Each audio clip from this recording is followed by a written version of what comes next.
Assalamualaikum warahmatullahi wabarakatuh. Ahlan wa sahlan, bertemu lagi di part 4. Sebelumnya kita sudah membahas kisi-kisi ujian akhir madrasah NU yang kita bahas dari materi kelas 4. Nah, kali ini kita masuk pada materi kelas 5. Oke, coba kita lihat kisi-kisinya terlebih dahulu ya. Mengidentifikasi bunyi huruf hijaiyah dan ujaran tentang fil baiti, fil hadikoti, fil madrasati, fil maktabati, wa fil maksofi. Materi-materi ini ternyata adalah materi dari buku lama. Oke, jadi Bu Nima perlu mengajak kalian untuk sedikit mereview materi yang ada di buku lama. Sebenarnya materi tidak jauh berbeda dari buku yang baru yang kalian pelajari sewaktu kelas 5. Tapi ada sedikit perbedaan yang perlu kalian ketahui, oke?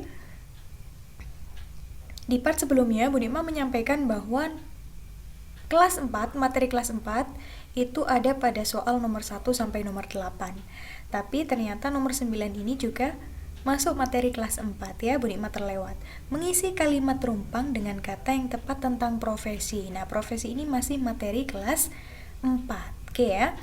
Nah, materi kelas 5 seperti apa Bu Nima? Dari bab-bab ini kita diminta untuk 1. Melengkapi kalimat. Nah, ini berarti nanti ada kalimat rumpang ya. Kemudian yang kedua, menentukan kalimat pertanyaan yang sesuai atas jawaban yang telah tersedia. Berarti ini ada hiwar. Nanti pertanyaan yang sesuai yang seperti apa? Nah, itu kalian perlu tahu ciri-ciri dan artinya. Melengkapi kalimat rumpang dengan dhamir mutakalim. Dhamir mutakalim itu yang ditambah dengan ya mati, seperti unwani, baiti, madrasati, yang artinya sekolahku, alamatku. Nah, itu namanya dhamir mutakalim ya. Kemudian melengkapi kalimat rumpang dengan dhamir mutakalim yang sesuai. Ini sama, menerjemah kata yang bergaris bawah dari Arab ke Indonesia. Melengkapi kalimat rumpang dengan pemahaman siswa atas makna kalimat. Nah, ini berarti diminta untuk menerjemahkan juga ya. Melengkapi kalimat rumpang dengan kata sifat. Nah, ini kata sifat nanti kita akan pelajari di materi kelas 5. Kemudian menentukan kalimat tanya yang tepat atas jawaban yang tersedia. Masih sama ya, seperti tadi hiwar. Menentukan jawaban yang sesuai atas kalimat tanya yang tersedia. Menentukan mubtada dalam sebuah kalimat. Nah, mubtada ini ada di materi kelas 5 buku baru. Dulu Bu Nima pernah menyampaikan ketika kalian kelas 5 menentukan mubtada. Apa tandanya mubtada ketika di depan? Bagaimana ketika mubtada ditaruh di belakang? Nah, coba nanti kita review lagi ya. Oke, ini bisa dibaca. Pertanyaannya hampir sama ya, melengkapi bagian rumpang, kemudian menentukan kalimat tanya. Semacam-macam seperti itu soalnya ya. Coba nanti kisi-kisinya dipelajari lagi. Sekarang agar tidak melambatkan waktu ya, kita menyingkat waktu agar dapat materi yang banyak, kita langsung masuk pada materi kelas 5 buku lama ya. Di sini ada fi hurfatil julusi. Tadi kan fil baiti, di rumah. Di rumah itu ada apa saja? Ada hurfatil julus, hurfatil naum, kemudian hurfatul mudzakarah dan lain-lain. Di sini ada hurfatil julus. Hurfatil julus ini nanti bukunya juga akan Bu Nima share ya. Kalian cukup mendengarkan arti yang Bu Nima sampaikan. Kemudian kalian ingat-ingat saja ya. Hurfatul julusi, ingat-ingat. Julus itu duduk ya. Hurfatul julusi berarti ruang tamu, tempatnya duduk. Nah ya, hurfatul julusi ruang tamu. Sodikon, teman. Madrasatun, sekolah. Khoyatotun, penjahit ya sesuai gambarnya. Koryatun, ini ada di kelas 6, artinya desa. Baitun, rumah. Hurfatun naumi, kamar tidur. Hurfatul akli, ruang makan. Hurfatul mudzakarati, ruang belajar ya. Kemudian di sini ada khizanatun, lemari. Telepon ya. Tilfas kalau telepon, kalau tilfas televisi. Nah, hampir sama. Tilfazun, televisi. Maktabun itu meja. Tapi kalau meja-meja berarti mejanya lebih dari satu, makatib gitu ya. Sama dengan kursiun, itu satu kursi. Kalau kursinya banyak menjadi karosi. Majallatun, itu adalah majalah. Jaridah, jaroid, koran. Ini mufradatnya hampir sama seperti mufradat yang ada di buku baru. Jadi nanti yang di buku baru, Bu Nikmah juga akan share PDF-nya. Kalian perlu belajar lagi gitu ya. Tiflun, anak kecil. Atfalun, anak-anak kecil. Nah, gitu. Perhatikan ujaran berikut. Nah, misal kalian diminta untuk melengkapi titik-titik hurfatul julusi. Kira-kira kata tunjuk yang sesuai itu apa ya? Coba dilihat. Hurfatu, huruf terakhirnya adalah tak marbutoh atau dibaca dengan tu. Maka kata tunjuk atau isim isyarah yang perlu kita gunakan adalah kata tunjuk perempuan. Bisa hadihi, bisa tilka. Jadi dilihat kata pertamanya ini ya. Kalau ada dua kata seperti ini, kata pertamanya dilihat huruf terakhirnya tak marbutoh atau bukan. Kalau tak marbutoh berarti kata tunjuknya menggunakan kata tunjuk perempuan. Sama ini, tilka hurfatun naumi, yang dilihat hurfatunya, bukan nauminya ya. Al-jaridatu fi hurfatil julusi. Nah, koran di ruang tamu. Nah, kira-kira al-jaridatu titik-titik hurfatil julusi. Kira-kira kalau ada soal seperti itu, kalian perlu menjawab dengan kata fi, kata sambungnya fi ya, di gitu ya. Al-waladu amamat tilfas. Anak kecil itu di depan televisi. Tilka hurfatul akli, itu ruang makan. Nah, ini hurfatu itu kan ada tak marbutohnya, makanya menggunakan kata tunjuk perempuan. Itu ya, sampai di bawah. Nanti ini tidak perlu dibaca lagi ya. Ini dilewati saja.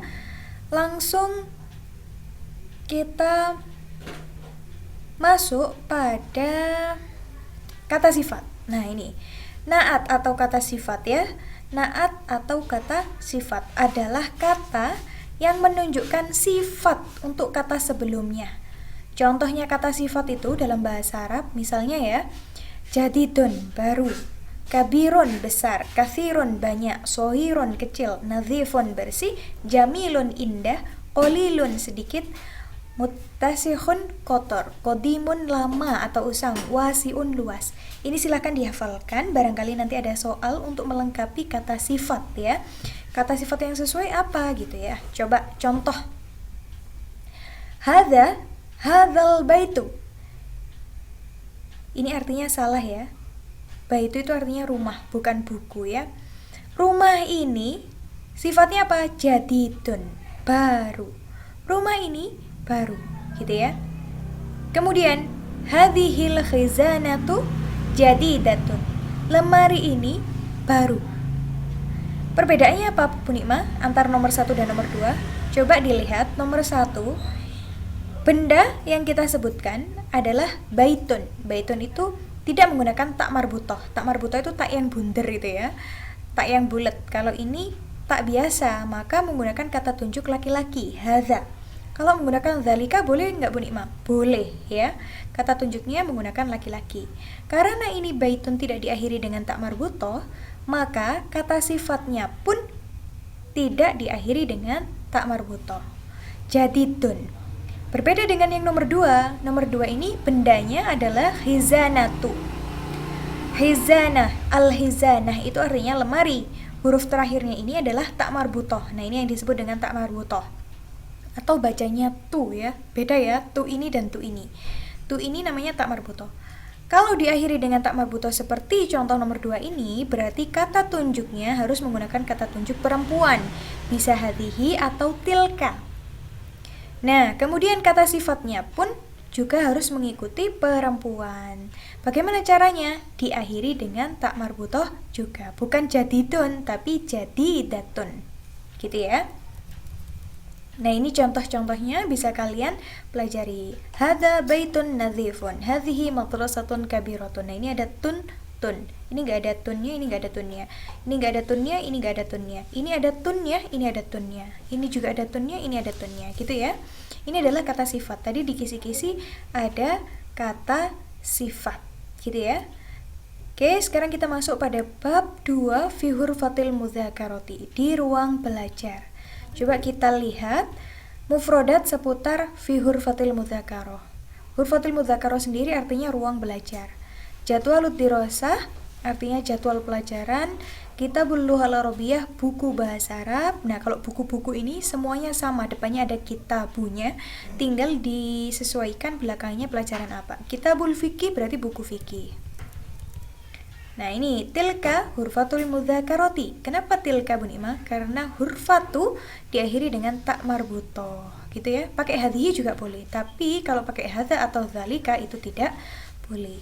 Hiya nadhifatun. Kenapa menggunakan hiya? Karena hurfatu perempuan diakhiri dengan tak marbutoh. Kata gantinya pun menggunakan kata ganti perempuan. Dan kata sifatnya juga menggunakan kata sifat perempuan diakhiri dengan tak marbutoh. Gitu ya. Ini silakan dibaca lagi untuk memantapkan pemahaman kalian. Kalau hiwar, kiroah ini tidak perlu dibaca.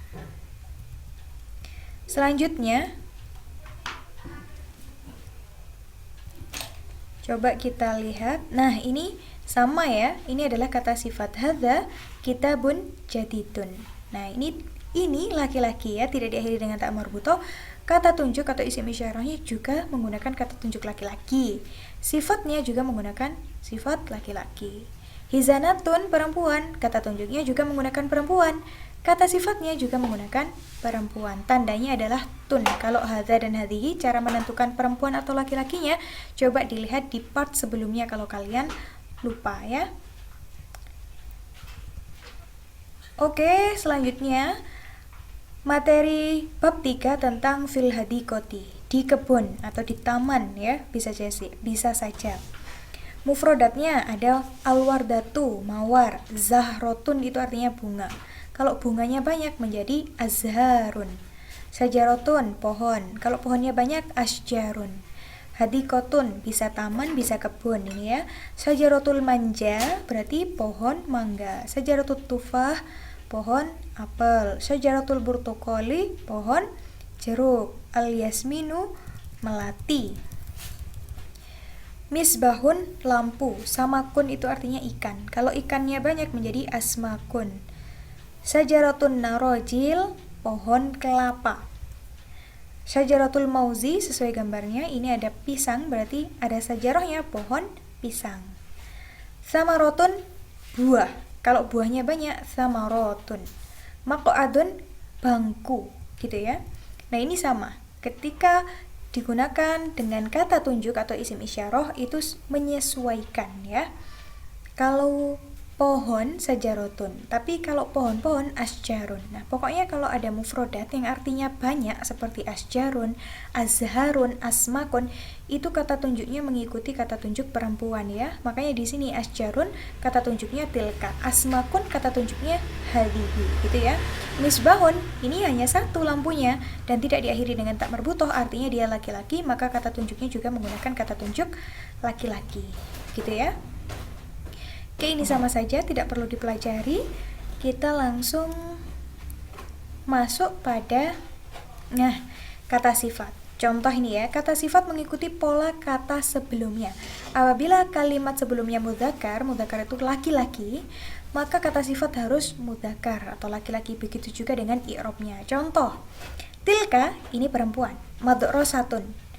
Madrasatun ini perempuan, maka menggunakan kata tunjuknya tilka. Nah, kata sifatnya mengikuti isim atau kata yang disebutkan. Madrasatun karena perempuan, maka sifatnya juga menggunakan perempuan. Tandanya adalah tun. Gitu ya. Ini baitun bukan tak marbutoh, maka sifatnya sohirun bukan sohirotun, karena ini dihukumi sebagai laki-laki. Kata tunjuknya juga mengikuti, menggunakan kata tunjuk laki-laki, dzalika, gitu ya. Oke, mungkin untuk part 4 kita sampai di sini. Selanjutnya kita akan melanjutkan di part 5. Sampai jumpa. Wassalamualaikum warahmatullahi wabarakatuh.